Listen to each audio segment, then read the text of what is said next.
Hi Libra, welcome po sa ating channel. Ito ang inyong daily gabay tarot reading for February 14, 2025. Happy Valentine's, Libra. Please be reminded kung naka-resonate kayo, comment down. Kung hindi kayo naka-resonate, ibigay niyo po sa iba kasi general reading po ito. This is for you, Libra, ngayong February 14, 2025.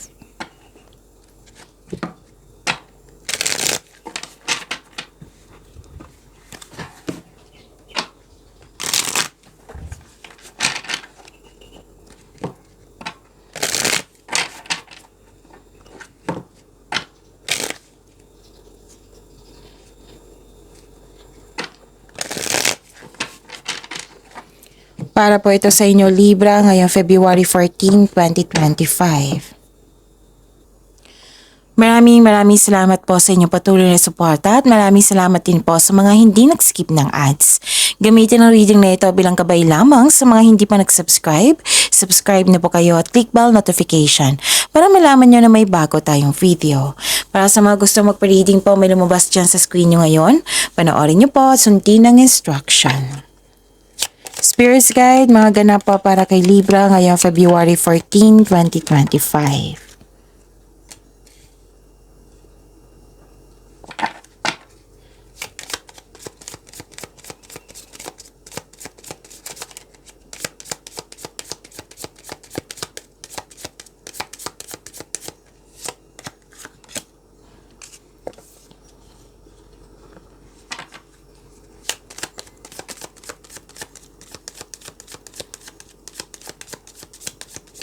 Para po kay Libra.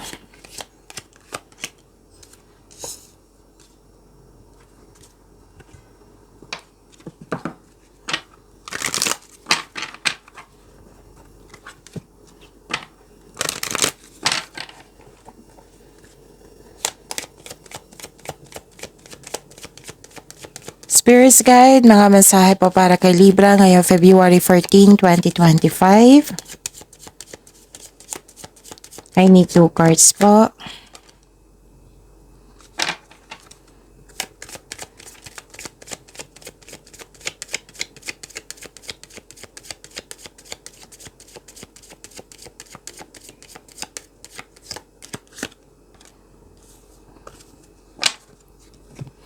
Okay, Libra. Ngayong February 14, 2025, may nakita ko ditong harvest time. And I consider this abundance. Kasi harvest may resulta sa inyong tinanim. Pwedeng literal ito na harvest. Pwede din na sweldo nyo ngayon, na nagbigay kayo ng serbisyo tapos binayaran kayo. Pwede din yung naging fast moving yung produkto nyo. So may resulta po ito. And may naalala kayo sa loss of connection sa isang tao. Tapos may solusyon sa inyong problema, may sagot sa inyong mga katanungan, and pwedeng kayo ang may lakad ngayon. May lakad kayo ngayon, pwede. Pwedeng may bisita kayo ngayon. Pwedeng kayo ang bisita. At bibigyan mo ng aksyon yung matagal mo ng plano. May dumating na news or information na bibigyan mo siya ng agarang aksyon or reaksyon. Unknown territory, you are exactly where you need to be. Nasa right path po kayo, sabi po ng card. And crossing bridges, it's time for healing, connecting, mending, and releasing. Spirit's Guide, energy po ni Libra ngayong February 14, 2025.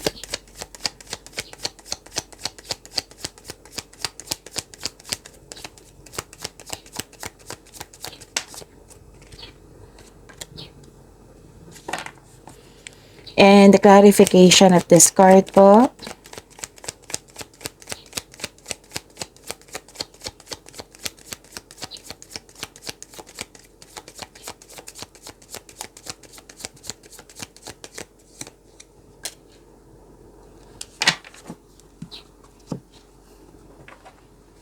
Kung may narinig kayo or may nakita kayo repeating message, meaning to say, pinupush ng cards nyo yan kasi ang lansin nyo hindi pa binigyan ng atensyon. Na kung maaari din po, bigyan nyo po ng solusyon at aksyon. Remember,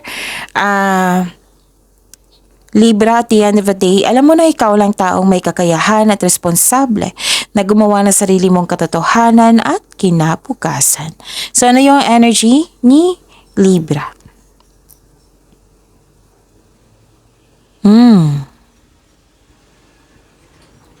May nakita ko ditong may chance na babalik yung tao na nanloko sa iyo. Kaya mag-ingat po. Okay? Pay attention po kayo. Or may chance na babalik ulit sa pagkakamali. So kung gagawa kayo ng desisyon ngayon, gagawa kayo ng plano, siguraduhin karapat-dapat. Okay? Tapos may nakita ko dito, you're feeling trapped.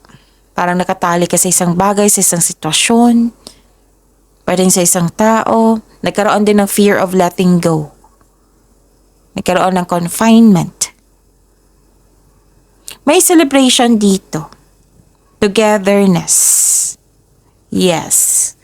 This is celebration, togetherness. Oo. May pagdiriwang na may ukos sa'yo. Kaya spend time and celebrate by people who uplift and inspires you. So this is celebration card. It's time to have fun and focus on spending time with your friends and family. This is also means a stress reliever. Pwede din na may ganap na collaboration dyan, may ganap na groupings, teamwork, sumali sa isang team. Pwede ganun. May grupo ng tao dito na buong suporta sa iyo, Libra. Maaari din, family mo ito. So, pwedeng company outing, pwedeng lumabas kayo para kumain, na grupo. So, celebrating with good friends or family is what you need most right now. So, this is all about community, group of people, may ginagawa. Okay?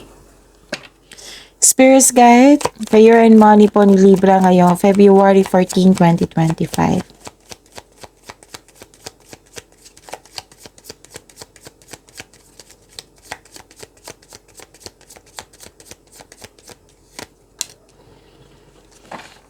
And the clarification of this card po.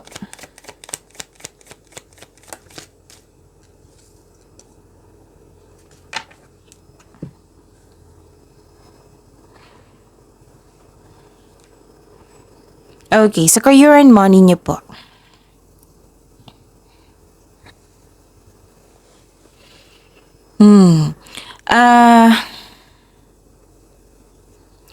Wow, wealth and generosity nakikita ko dito, Libra. Kayo ay maasahan, mahusay sa buhay, maaring yung mahilig kayong magtulong sa pamagitan ng pera.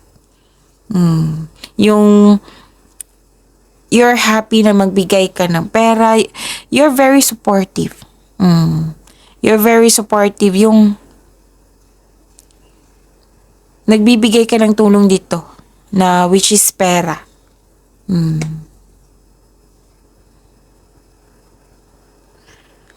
Okay? Financial stability, nakikita ko dito. Libra. So, claim nyo po ito, Libra. At pwede din na may offer sa inyo na leadership role. Okay, ang sabi ng card niyo po dito, ang pagtaas ng tagumpay sa kaperahan at katatagan ay nasa iyong kamay na. Diba? Ang ganda?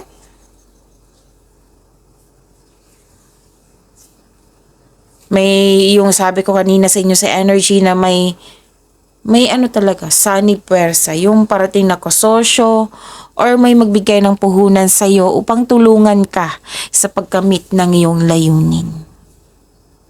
So may magbibigay ng ng tulong or maging kasosyo kayo. Kanina ko pa ito nakita sa inyong energy cards. Na buong suporta sa'yo. Pwede din kayo ito ha, kasi mahilig kayo magbigay ng tulong. Lalo na sa pera. Nakita ko nga dito na may kasamahan ka na lalo na yung magbigay ng tulong sa iyo, financial stable po siya at very generous. Pwedeng kayo ito, pwedeng ibang tao. Ang ilan nga sa inyo dito na gustong bumili ng lupa, magtayo ng bahay. May plano din kayong magbakasyon or bumili ng regalo para sa inyong sarili that pampers you. And you deserve it naman. Oh, you deserve this. Kasi success nakikita ko dito wealth and generosity. Mapagbigay nga kayo. So, ang ganda. I-claim nyo to ha. Ang ganda po, Libra.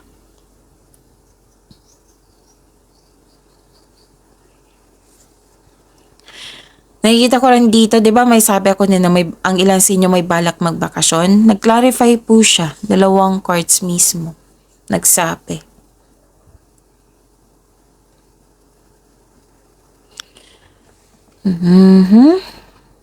May parating po na good news. I-claim niyo po ito, Libra.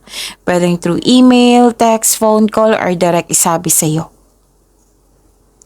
May job offer or may job offer or opportunity na parating that will excite you and reignite your passion for what you do.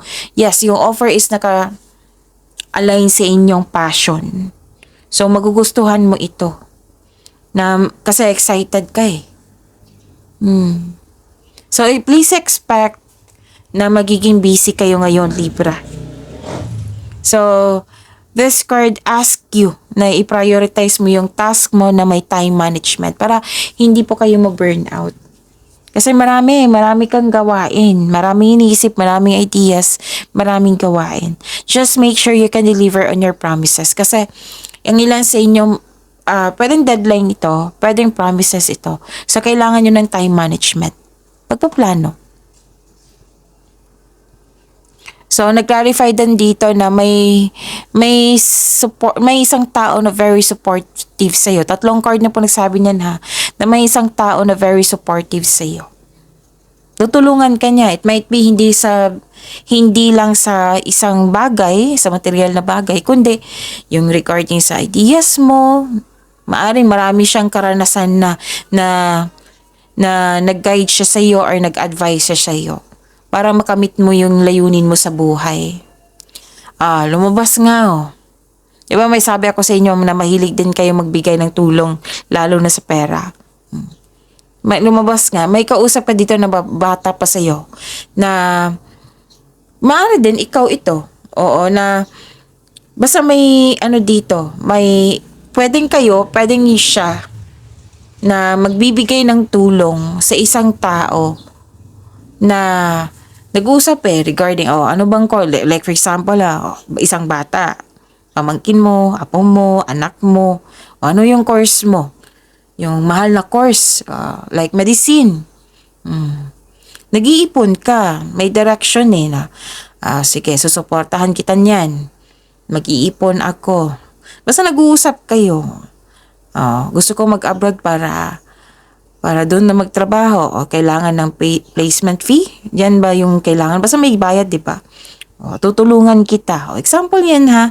Basta may tutulungan ka kasi mahilig kang magbigay ng tulong at nakikita ko yung generosity dito. Whether kayo ito or may isang tao talaga na bibigay sa'yo ng tulong.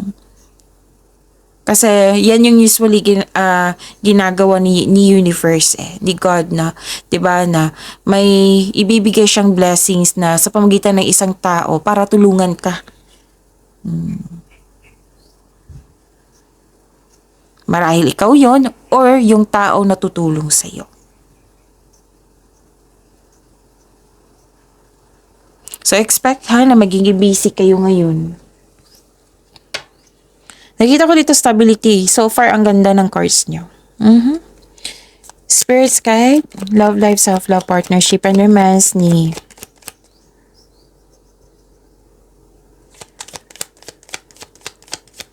Libra, ngayong February 14, 2025.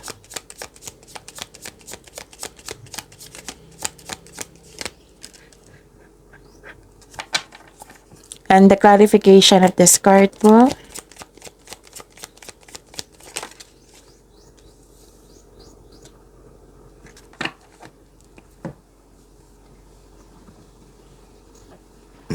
Excuse me. Okay. Maraming salamat po sa patuloy na tiwala, suporta sa ating channel. At maraming salamat din po sa mga hindi nag-skip ng ads.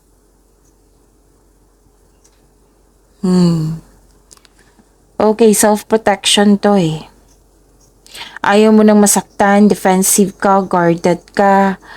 Ang ilan nga sa inyo mga singil dito, nagpasya kayong ayaw nyo munang magkipagrelasyon. Para sa mga may relasyon sa buhay mag-asawa, umiiwas kayo ng away or confrontation para hindi ka o kayo masaktan. Kumbaga, nililimitahan mo ang sarili mo para hindi magkaroon ng away or confrontation. And this card asks you to try to release your fears of opening up to love. Pinoprotektahan mo yung sarili mo eh. Na hindi ka masaktan dahil sa mga traumang nangyari, kumbaga guarded ka. Kalma ka, oo, kitang-kita ko yung pagiging kalma mo dito. Pero nakikinig ka, nag-observe ka sa paligid mo, nagbabalanse ka din sa choices mo sa buhay, nag-iisip muna bago magdesisyon para hindi ulit magkakamali. Okay? Ano pa?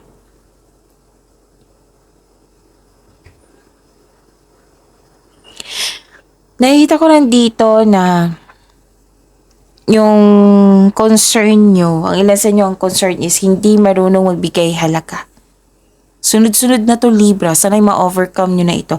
Pwedeng nangyari ito, na naalala nyo, pwedeng mangyayari pa lang.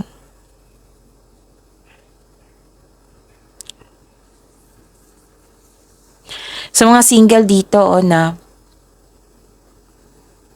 single, kahit may relasyon sa buhay mag-asawa. Basta may kakilala kayong very abusive na. Or acting like a bully, may grudges. Kaya hanggat maaga iwasan mo itong taong ito. Kasi negativity. Magiging toxic tong taong to or naging toxic to sa buhay mo. Umiwas na lang po daw, sabi po ng card. Hindi po daw kailangan magalit. Hindi po daw kailangan makipag-away, kundi umiwas na lang po muna.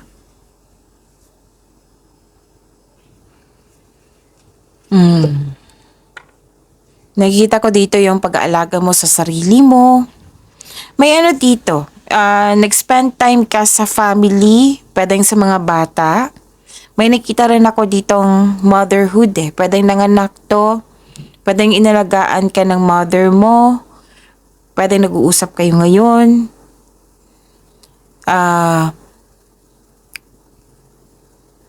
Connection to eh. Connection to na you felt love, you felt inalagaan. Pwede kayo ang nag-aalaga. Okay? May feminine energy dito na malaki ang kanyang influence sa araw na ito. And maalaga kayo, compassionate kayo, marunong kayo magbalanse sa inyong emotion, malalahanin, mapag-alaga, mapagmahal. Ano pa?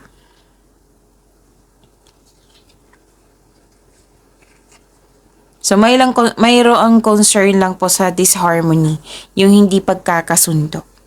Or hindi ka kontento sa status mo ngayon. So may disconnection na nag-clarify siya dito and dito din sa oracle cards nyo, sa tarot cards nyo. Disconnection po.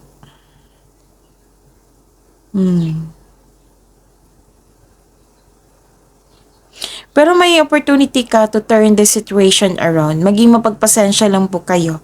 And listen to your heart to get back on track. Magkakasundan din kayo. Don't worry. Pagyamanin niyo po yung blessings sa binigay sa inyo, Libra. See you tomorrow. Please like, subscribe, and click po button for notification para updated po kayo sa daily tarot reading natin. Maraming salamat po.